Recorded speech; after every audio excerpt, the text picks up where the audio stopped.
Well, hello friends on YouTube. Nathan Lawrence, owner of the Good News Tree Service in Wilsonville, Oregon, giving you an update, an early summer update of my own personal, the Lawrence Sukashi Japanese garden.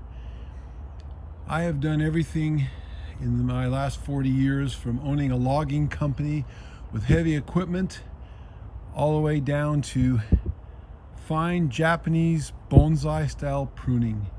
Large trees down to the small miniature trees that we see in some of the Japanese gardens and bonsai exhibits by people that are fascinated with that art. Anyway, I want to give you an update. The last update I gave you was several months ago, early spring. The trees were growing. Not all the ferns and the hostas were out, but the garden was overgrown. And this Japanese maple, this lace leaf maple, for example, was totally overgrown. It looked like a big mushroom, and I've got that all pruned out. And then these vine maples and that blood good Japanese maple, I've got that all pruned out, so it doesn't look like quite the overgrown jungle that it did a few months ago. And here's my Alaska cedar. This is out on the street, and of course, I've showed you before the fire hydrants.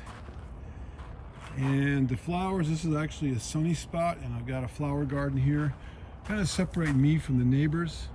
And beautiful collected species pine tree that came from the Sierra Nevadas. Here I am, we're at the front gate of the garden, my version of a torii gate. All Japanese gardens have a gate that you go through to enter into a very special place. This is my own personal Garden of Eden as I open up the gate here. And since I last made the video, we have some additions that I want to share with you. Kind of excited about this. Nothing really has changed too much in the front yard other than the fact that these maples have all been pruned out. I keep them at a certain height, don't let them get any taller. And of course, there's my ginkgo tree, which looks like a porcupine. But I will be pruning that out probably in the next few weeks, at least within a month. I want to wait for it to get done growing so that I can prune it and it will stay like that for the rest of the year. I even have a grapevine growing out here.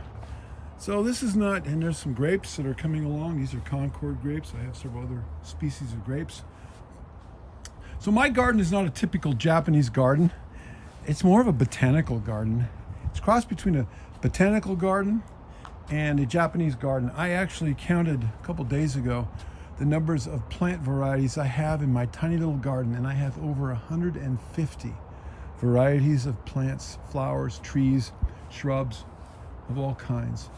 So it is more of a menagerie, designed and kind of arranged in a Japanese style, but it's my own unique design. I come from a landscaping background. My father's a retired landscaper, landscape designer, estate gardener, grew up working around mansions and huge, beautiful homes and in wealthy neighborhoods. And so I've kind of like a nice look. Since the last time I made a video, I think I've redesigned this flower bed here. These are all azaleas. I've got 3 different varieties, 3 different colors. And I'm looking forward to that growing up and becoming a wall about 3 feet high. So we're going to walk around the side yard and enter through the second gate into my second garden, the backyard garden. And this is really where I spend most of my time. The front yard garden is for public show. I have a lot of clients who know where I live, and I like to keep things looking nice because this is a reflection of the kind of work that we do and can do in their yards, in their gardens. And I want to put my best face or best foot forward. This is like my portfolio. So people who know where I live, they see that I care enough to take care of my own yard, and I can do the same for theirs. So here we are, open up the gate. Sun is setting. It's in the evening, late June. Walking around the side yard and coming into the backyard. This opens up into bit of a panoramic view. It's a small, intensively gardened area, and as you can see, there's a lot going on. Maybe too much, but I can't help it. That's what it is. Many Japanese gardens are much simpler than this one. Some are very simplistic. Austere simplicity is one of the tenets of Japanese gardens, but there are Japanese gardens that are also very full, and you can see them in Japan. So it just depends on how the person who is designing the garden, what his or her sensitivities, artistic abilities, and personal likes are. And so this garden is a reflection of me. And every Japanese garden, any Japanese-esque garden, some people might look at this and not really call it a Japanese garden, just because I've got a few Japanese lanterns sprinkled here and there. Does not necessarily make it a Japanese garden, but I've tried to employ and implement and inculcate into this garden various Japanese design principles. But some of them I have missed because I have chosen to create something that I like. I've been in this business a long time, pruning and working in landscaping and pruning trees, and I know what I like, and that's what I have. Anybody can do this. So let me just give you a little tour of some of the things that are new. Here is a little Japanese, this is actually just a little ground crawling juniper right here. I'll zoom in on him, and I am bonsaiing him. I've got him wired up. I don't know if maybe it's a her. And this juniper that would normally be trailing around the ground, I'm going to turn it into an upright tree, a bonsai. Walking around the side here. And here's one of my most recent acquisitions. This is a bell, a Japanese style bell. It's even got some Japanese writing on it. And maybe somebody who reads Japanese, if that's a word, they could let me know what it means. But the person from whom I purchased it said it has something to do with peace or tranquility or something along that line. I'm going to ring it for you. Got a real nice tone to it. That's kind of cool. And I inserted a new piece of bamboo in here. There was an old bamboo that was about to fall apart, so I got some new bamboo, a big piece of timber bamboo, and put that in there. Here's a little mountain hemlock.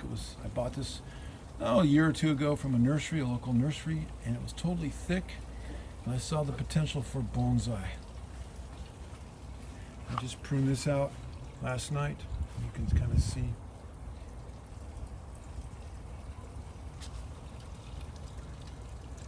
Got a nice character to it. Behind it sits the bell. The bell. The wind is blowing and there's some chimes up here. Gotta have some chimes. This is another recent acquisition.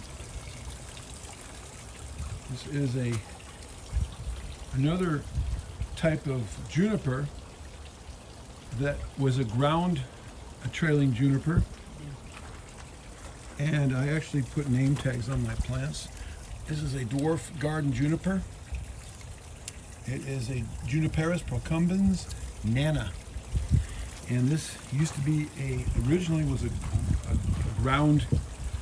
juniper that grew along the ground, and somebody trained it up, and I bought it at a nursery, and here it now graces proudly my garden. And then here are some little bonsais. Here's the Japanese maple. It's coming along nicely. I need to prune it, and I haven't pruned these yet this spring. Actually, we're just barely into summer, so I'll get on that. Here's the little Japanese holly and the little spruce. I don't know what kind of spruce that is. And a little pine tree. And I also got my burning bushes all pruned out. They were just so thick you couldn't even see the branches. They're up against the back wall of my house. As you can see, I have some yard art. Not your typical Japanese garden. Another burning bush. And here's the vine maple, trying to block the neighbors in some of the houses.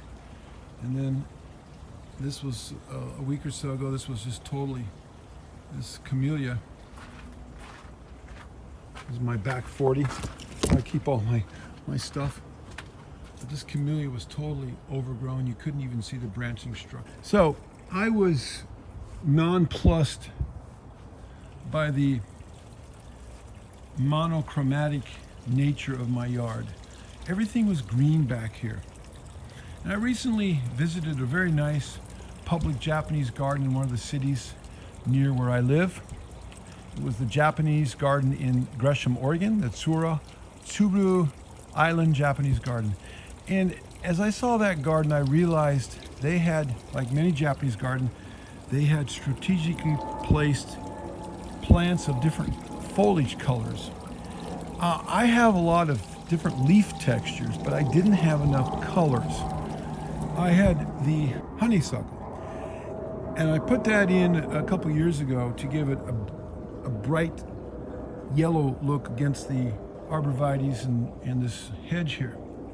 But everything else was pretty much green. I mean, I've got the hostas, and I've got several varieties of hostas. This is kind of a variegated hosta down here. Zoom in on that. Here's another variegated hosta. And here's another variegated type of hosta. It's kind of, different shades of green and yellow. And here's another hosta right there. And here's one in here. There you go, between these pots. But I didn't have any crimson colors and some other really bright yellows of evergreens, because the hostas, they die down in the wintertime. They're perennials, and so they're not there to give you winter colors. So I wanted some contrast. So I recently went to a nursery and purchased these dwarf barberries. So that's going to fill in that area, and that's going to give this burgundy pop. And then you pop of color, gets the splash of color. And then I put another, got a real slow growing lace leaf Japanese maple back here in front of this Duartia. And that's going to fill in. And so I've got a burgundy color there. And then this weeping hemlock was buried, literally surrounded by a sea of carex grasses. And so I ripped all the carrot, literally underneath it. You couldn't even see it, just was camouflage in there. So I got some dwarf euonymuses, the variegated kind, the bright yellow variegated kind. You see those right here. And so they're going to fill in and make a nice mass around a mass of colors around the base of the hemlock. Here's my little dry stream bed. And got a couple different irises growing in here, and they bloomed for the first time this year. They're done blooming, but they were kind of a purple color. And then this goes into my dry stream bed. And this is another one of my Japanese lanterns. I'm trying to grow moss on there, and the moss just doesn't really want to grow too well. I can't help it. This is a kind of a sunny area, and I need to get some sun-loving moss like we have on these rocks here. This is just all naturally growing. Moss is an important part. There's some right there. Moss is an important part of a Japanese garden, and it's not always easy to get it to grow, especially in a more of a sunny area. Anyway, something that I think is kind of cool. So recently, I live about an hour and a half from the Oregon coast, and stuff washes up on the Oregon coast, like any beach. So I was recently down there because this is designed to represent a beach scene with an island and a little lantern on it, like a little lighthouse or something. I was recently at the beach, and I found some of these mussels that have washed up on the beach. And I've got some more over here. There's a whole pile of kelp seaweed that are washed up on the beach. I said, I got a beach scene here. I ought to put some of these in there to kind of give it a hint of a beach. And while we're at it, let's add a Japanese float. Here we have a real authentic Japanese fishing float. Now, I have a few of these in my collection, some larger and some smaller. So I pulled one out of my collection and I put it here. What an authentic thing to have. Something that actually came from Japan probably 100 years ago and got loose from a Japanese fishing boat and washed up on the Oregon beach. These fishing floats, from the research I've done, were made out of sake bottles. The Japanese made fishing floats out of sake bottles. They melted the glass and blew them up, or blew them into round balls, and that's where they sealed it, cut it off from the pipe or the tube that they blow the glass in. And when I was a kid back, 50, 60 years ago, and even before, these used to be somewhat common. They used to wash up on the beach and people would collect them. Well, I've come across a few in my life that I've bought, and I've never found any on a beach, but they don't wash up because they don't use those anymore. Now they use plastic or rubber ones. But anyway, so I added that in there. So that was kind of a cool accent to give you a sense of the beach. Like a shop. And I've got some bonsais that I'm working on here. I've got them wired up and I'm training them. A little boxwood, I've just barely started on him. There's another little hemlock. This here is actually a little miniature Hinoki cypress. He's coming out with a lot of new foliage. That's kind of cool. I like how that. Get a better look at him. And then I've got another pine. This is actually what is this? This is a dwarf mugo pine, Sherwood compact. And then here's a little miniature Pyrus japonica that I'm working on. And I've got some other ones here and there. So there you are. One last thing. Here's my pine tree that I'm working on. Now, try not to look at the apartments across the way there. They're leering down on our backyard. A year or so ago, these were not there. They have been recently built. So we'll try to ignore them, but here's my pine tree that I've been pruning for the last few years in a Japanese style. And it's coming along nicely. I'm pretty happy with it. It's I candle pruned it a few weeks ago, and needle pruned it, and I'll prune it again in the fall. And it's in the foreground is a Fatsia japonica and another rhododendron. And also I added some for more splashes of color. I added another variety of euonymus. I just planted these the other day, 3 of them, kind of wind back there, to add some color against the green and in contrast with the burgundy colored lace leaf Japanese maple. So these are another type of euonymus, and I'm going to let them grow into kind of a hedge and just shear them, let them become kind of a mass of foliage in there to give some color and accent. So here's the yard. There's my wife sitting on the back deck with the dog, and we will close this video. If you look into my office, I collect cactuses.